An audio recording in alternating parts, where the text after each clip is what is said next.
to another episode of the Bullseye Hiring Hangout. As always, we're joined today by our hosts, Kathleen and Jolene. Bullseye Hiring and Jolene McDonough from System Success. We've got a great guest today that's going to share a lot of really good information with you. And Kathleen, why don't you jump in and tell everybody a little bit more about what we're going to cover today and who we are talking to. Thank you very much, Scott. I'm happy to be here. Thanks for hosting. So we have with us Debbie Holloway from the Ferry coaching company, and we're really hoping to dive into real estate teams and the things that they encounter as they hire, train, and retain different levels of administrative staff, perhaps inside sales agents or associates or buyer's agents, but the real estate teams and how they encounter things where they have to hire, train, and retain.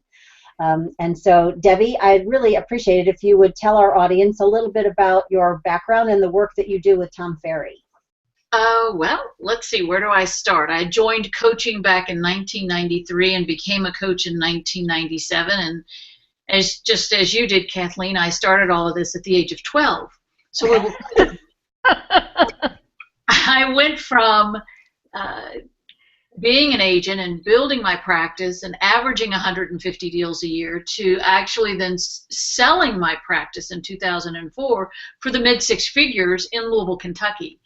And the way that I learned how to do that, because when I was going through real estate, all I ever heard was nobody ever sells their practice. They just stop. They shut the door.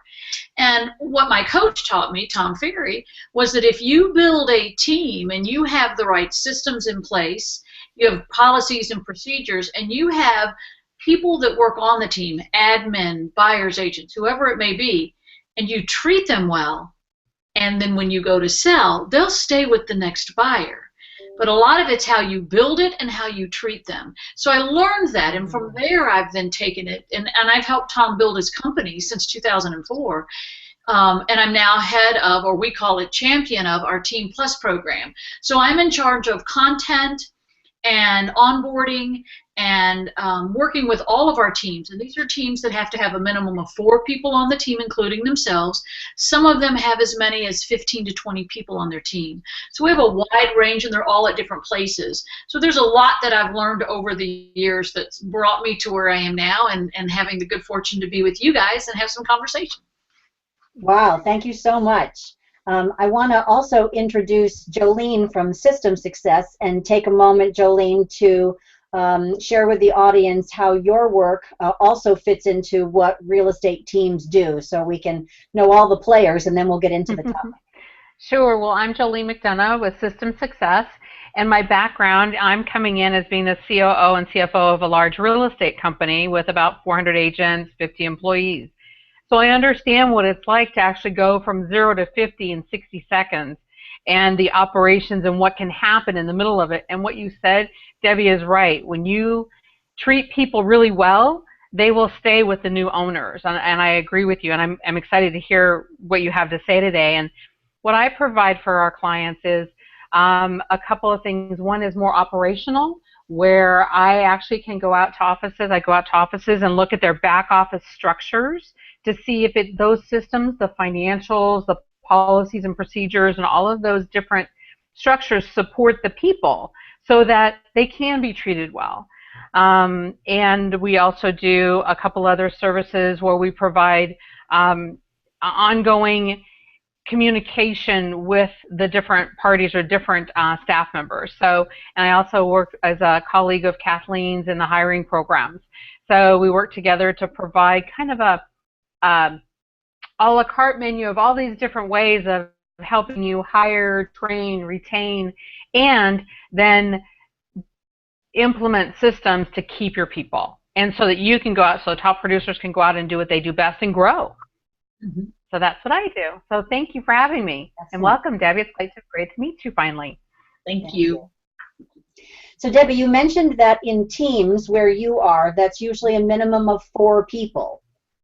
Yes, we coach people at what we call the core level, where they get a couple calls a month, at the elite level, where they get a call every week, and those people are typically building their team at that point. And then we have a separate program called Team Plus, and Team Plus is strictly for someone who wants to understand better how to be a CEO, and how to build a team where they can do one of two things: ease out and still have money and income from that team, or sell it and have a succession plan for somebody on the team where they exit and get money for what they've spent all of their life building, all of their business career building. So that's what's available. You don't have to be in Team Plus to build a team. When you get to a certain point, you're going to want to be, because in our Team Plus program, we not only coach the lead agent, we also do coaching calls during the month for their sales team. We do coaching calls during the month for their administrative people, and we do a quarterly marketing call for their marketing director, plus we do training events at our office for their marketing people, and then also separate training events for the team leaders. So we have a lot that goes into that program. Fantastic. Give us some examples of the kinds of structure that you see teams have where they might need to hire different kinds of positions. What do you see as some success models? Well, it's interesting. Usually by the time someone comes and says, I need a coach, we have to help them fix the mistakes. But you all would probably agree and understand, when they get to us, there's a meltdown, a breakdown, an issue, and they're like, gosh, I need to fix this. This can't be that hard. So a lot of it in the beginning is reworking some of the mistakes people make. They hire people just like them. And when you hire somebody just like you, before you know it, one of you is not needed anymore. So not hiring people to the job, hiring people because they like them.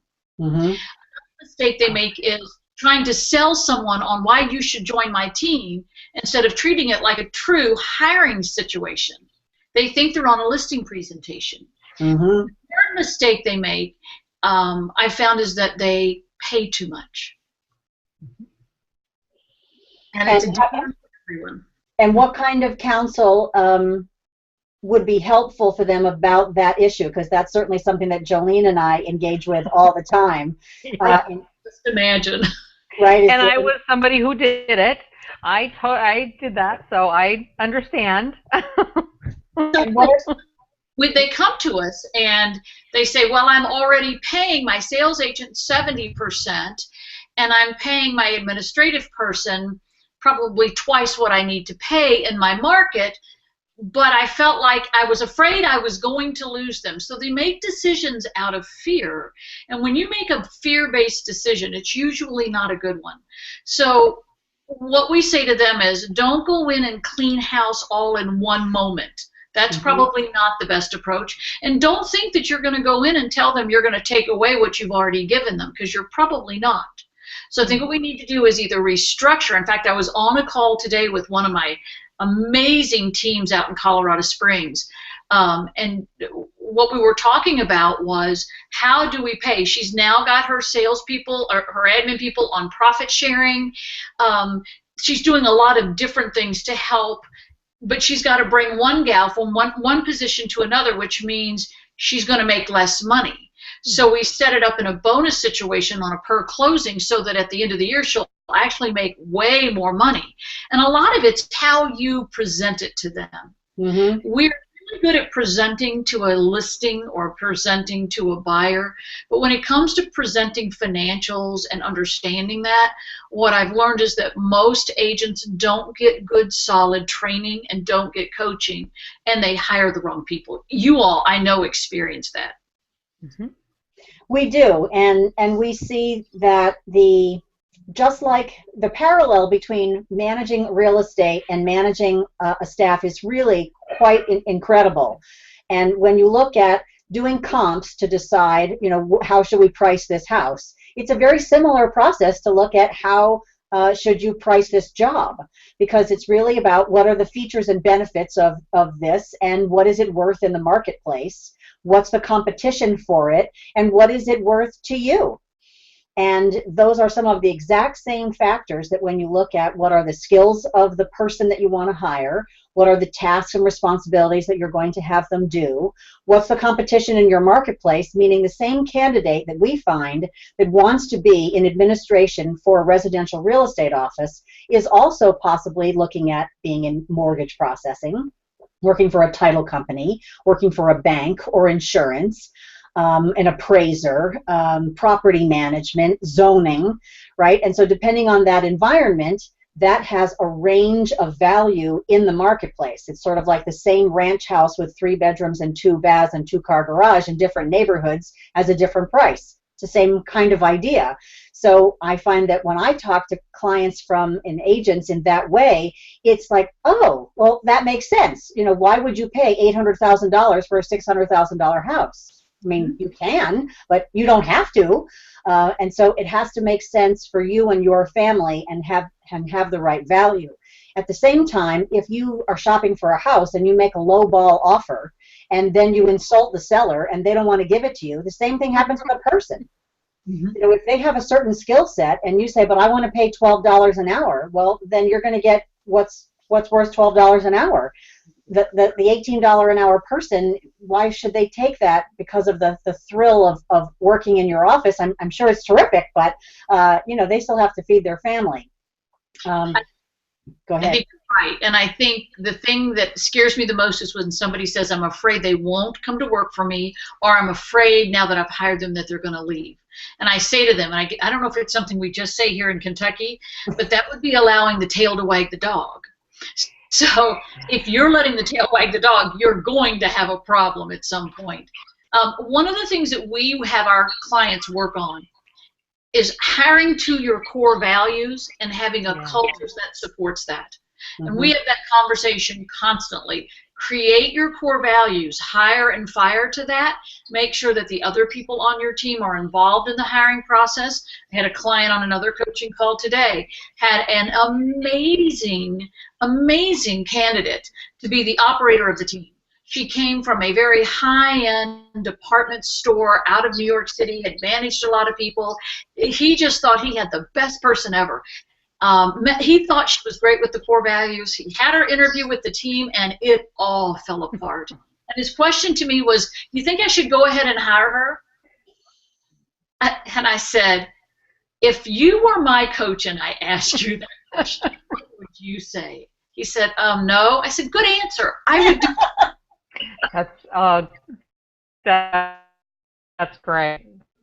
So I have a question for you, Debbie. So you talked about, you know, the Team Plus and being a CEO of your company. It sounds like the transition. What are some of the things that you've seen, some of the agents, the key areas that agents that are transitioning from like the 4-person team to the 6 and 10 and moving through the different sizes of teams as it relates, like the ingredients in the personal growth and development and not the challenges, but where they really have to grow to become the CEO of their company? What are they focusing on, and how do you see, what are some of those ingredients? Could you speak to that? I think in order for them to grow and be a great CEO, they have to understand, for me, and I talk about this as I travel around the country and I do day-long talks everywhere, I think it's really 3 basic things. It's mindset, it's people, and it's math. And you have to have the mindset of a CEO. Now, how do you get that? You read books like Mastery by George Leonard. You find books on leadership that you can read. Tom's book, Life by Design by Tom Ferry. Phenomenal book to help you there. If you don't have the right mindset to be a CEO, you will crash and burn a lot. If you have to understand that when you make decisions as a CEO, you can be concerned, but you cannot be attached to some of the outcomes. That's how business people do it. We've got a big event coming up this fall called WIRE, Women in Real Estate, in September out in Huntington Beach. And we're going to talk to women about how do you learn to say no? How do you learn to interact with people without being concerned about being considered a bitch or being called one? Because that's a struggle for women. I think for a lot of people that are CEOs, sorry about that, for women, CEOs, for anyone, Tell it like it is. Yeah. You have to understand the mindset. Yeah. And then once you understand the mindset, then you go to people. And people, when I talk about that, I've already mentioned it. It's the culture. It's the core values of your company. You want to work with people that have integrity, that have transparency, that are honest. However, be careful, because you might hit a moment when you think, you know what, I'm going to cut that corner, or I'm going to do something that might be on the edge of not the right thing to do, but nobody's going to care. Every single person knows it, and they may try it. So you have to have a level of integrity that's actually higher than everyone on your team. And then the third thing is math. You've got to understand your P&L. The most amazing thing to me are agents who don't even know what that means. Yep. So you have to have a P&L. You've got to understand your ratios. You've got to do the numbers. We are tracking numbers, and in some cases, more numbers than they ever dreamed they could track. Mm-hmm. My opinion is this. If you don't think you're good at tracking numbers, let's get someone on your team who will. Because those numbers don't lie, and they're, in my opinion, the absolute most important thing. If you want to make a profit, and I can tell you this because the clients we coach right now are averaging 45% or better profit. And it's because we force them to look at the P&L. That's wonderful. It's interesting when you say it, because what I find with some of the clients that I've worked with and some of the agents, even just asking the question, are you profitable, and how do you know that? And sometimes people don't know, and they're afraid to say that they don't know because they figure, well, I'm supposed to know, but I really don't know, and how do I know that? And they're not going to ask for help. So I'm so excited to hear you say that, because that is something that's so important. And then also the fact that, you know, when you talked about integrity, I used to say something at my company, in that, you know, the staff and our agents are going to do they'll do 100% of everything that I do wrong that's out of integrity, and they're going to do 50% of what I do right. So it's really important, and it even comes down to dress code. If I am going to be coming in jeans, people are going to come in shorts. You know, they're being unprofessionally dressed. So I always had to hold myself to a higher level, and I know my partner did too, to a higher level, because you're right. Everybody sees everything. So, you know, I appreciate you saying that, and that's part of being a leader and part of being a CEO. So it's tough. I did a lot of coaching calls today because I've been out of town this week. I was on a call with one of my team leaders, and she said, I'm having a problem with my operator. My operator thinks that when I give leads to the team that I should take less than 50%, because that's not fair. They're doing the work. And I said, number one, your operator needs more education. She doesn't understand that. Number two, let's sit down and figure out right now, what does it cost you? What does it cost you to run your business? Mm-hmm. And we figured it out, divided it by the number of deals, and came up with each transaction costs her $9,400. Now, luckily, she's in a high-end market. However, the average commission check she determined this year, before the splits, was $11,000. So I think she's upside down. So we made some changes. Yeah, you have to do that because people don't always look at it. Right. So, yeah, those are the hard conversations you have to have. Mm-hmm. Absolutely, absolutely. Now you mentioned the operator. Could you expand on that, because I'm not sure everybody understands who you're talking about when you say the operator? Is that the administrative staff, the person behind the scenes? There is. I'm trying to think here where I have all my coaching stuff posted up. You can't see it. We believe that all agents are divided into either an artist, an entrepreneur, or an operator. Mm-hmm. The artist is the consummate salesperson. They have zero detail ability, but they can sell you anything. Then the entrepreneur, who is phenomenal at directing. I mean, it's what they do. You do that. You do this. I'll do this. And then they go. They're not really good at operating the team. And then you have the operator, which both of those guys need desperately. And the operator is the person that operates the business, the financials, overseeing vacations, the team, who's doing this, who's doing that. They're over the rest of the team. They're almost like the buffer between the team leader. We tell our team leaders, your job is to inspire, to motivate, and to lead by example. Your job is to not get in there and figure out what the admin's doing and do it. When you get to that level and your team is at a certain size, your job is to be the figurehead and be the person that they want to emulate, be more like. You have to spend time with them, but you're not in that trench with them every day. That operator is. Does that help?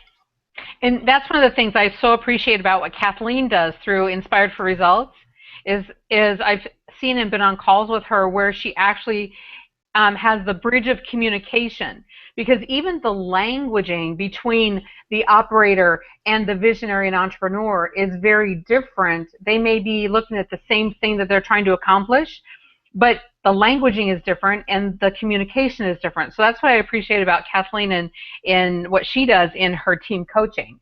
You know, she kind of bridges that gap when everybody gets sideways, and she said, well, you're talking about the same thing. So I appreciate that about so.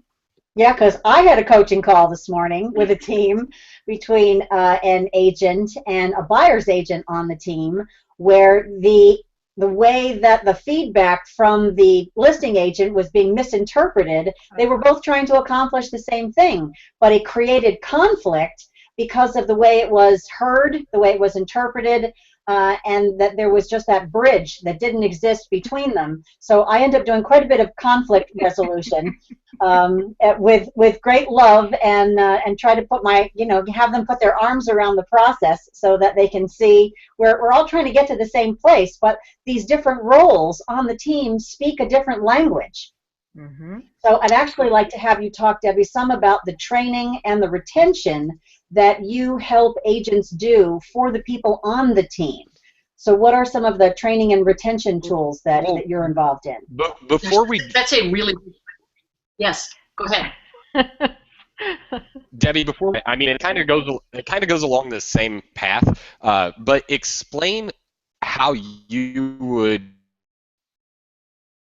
bridges of good communication that we were just talking about, and that will kind of lead us into training and retention. You're cutting out on me, so Kathleen, could you repeat the question, please? I believe what he said is if you talk about some of the bridges of communication that lead us to training and retention. The bridges of communication. Yes. Does that mean how do I communicate to my team members? Or how you teach them to do it? How do I teach them to communicate with one another? How do you build those bridges? How do you? I'm sorry because I'm not getting every word, so I'm going to assume what you're asking, and if it's not right, please let me know. When it comes to communication, we have them do things like a 5-minute coaching call when you're driving to work with each of your sales agents once a week, and where you ask them these questions. What's your biggest challenge? What's your biggest win this week? And what can I do to support you? That's it, 5 minutes only. You ask it that way because you don't want to ask the challenge second, or you won't get off in 5 minutes. So you ask those questions in that way. Or you take each member of your sales team or each member of your whole team individually to lunch once a month or once every 60 days, once a quarter, whatever, depending on the size of your team. So it's you one-on-one with them, so they feel like they're getting time with the leader. That's really what they want. It's one of the reasons they join the team is because they want to be around you because you're a great leader. So that's another thing you can do. Training once a month or twice a month for 30 minutes only. We believe that if you're going to try to train somebody on your team and you spend more than 30 minutes, you just lost them. Their attention spans are enough and they're busy enough. Give them something good, make sure it's meaty, and let them go do their job. So I'm hoping this is the communication that you mean. A Facebook page. Our teams create their own team Facebook page where they can post wins and challenges. We're constantly having them do competitions. Not competitions necessarily to beat the other person on the team, but competitions to do better than what they did last month, last quarter, or last year. So I'm hoping I'm answering your question because I didn't hear it all. I think you did a great job. Yeah. Those are things that in terms of both systems and mechanics that Jolene and I would also talk to them about, or that's what it looks like practically, in a practical sense, to be able to get from here to there. Because one of the things that I was also hoping we would get to, so this is also in training and retention, but a little bit in, it also touches on culture, because the agents often get so much support to have an environment of perpetual improvement. The administrative staff often hears that as criticism that what they're doing isn't good enough, or they have to do more work, or that no matter how hard they try, it's never enough. Now, we recognize that's in the listening and in the culture of however they've come to the job to this point in time. And we will sometimes be challenged with, this person isn't right. Well, the number of perfect assistants that are out there that already have all of this mindset and tools, I don't know, we could sit them around the dinner table. We have to build with the talent that comes to us. And so, well, what are some of the tools or techniques in terms of, this gets to the training and retention, that also helps the team grow together? Because we don't want to sort of leave anybody behind. I think when you mentioned that about the assistants, it made me think most of the time the team leaders that don't like their assistants haven't realized that they have to look in the mirror. It's not the assistant. It's the team leader. It's not that the team leader is bad or wrong. It's that the team leader is trying to have the assistant work for them in the team leader's model of the world. You see, like we teach, and I think all the stuff we teach is because I've hung around Kathleen for so many years. The personality types. You're either a driver, expressive, amiable, or analytical. And depending on what you are, that means 25% of the population is just like you, and gosh, you're going to get along. The other 65%, however, is completely repelled by you. So in order for you, as let's say an artist or a driver, to get along with your assistant who's an amiable, when really what you want to do is kill them because you just control them too much, what you have to learn is, and this makes you better in sales as well, if I understand your personality type, I'm going to learn, and we coach them to this, I'm going to learn how to approach you in a manner that puts me in your model of the world so I can get more out of you. That makes for an amazing leader when they learn that. It can take a while, but they can learn that. So I think just understanding that we're all different and it's a perfect and beautiful thing, I just have to learn how to step into your model of the world if I want more out of you. Mm-hmm. It starts with that. That's wonderful. Scott, did you want to say something? It's been hard for you to get a word in edgewise. You're Scott.